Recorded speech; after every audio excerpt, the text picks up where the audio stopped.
20.000 2 porsi. Hari ini menunya cocok banget sama aku, nasi telur ala Thailand. Definisi simple tapi memuaskan. Katanya sih ada udang di balik telur. Maksudnya apa ya?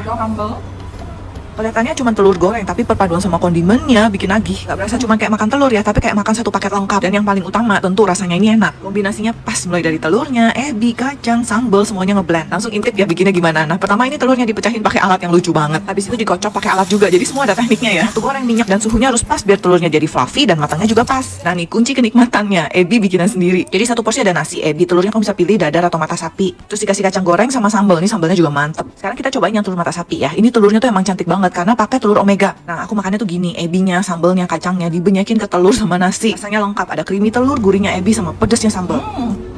Ebinya wangi banget. Ini ebinya aja, cuman pakai nasi hangat juga udah enak. Sambalnya juga mantep.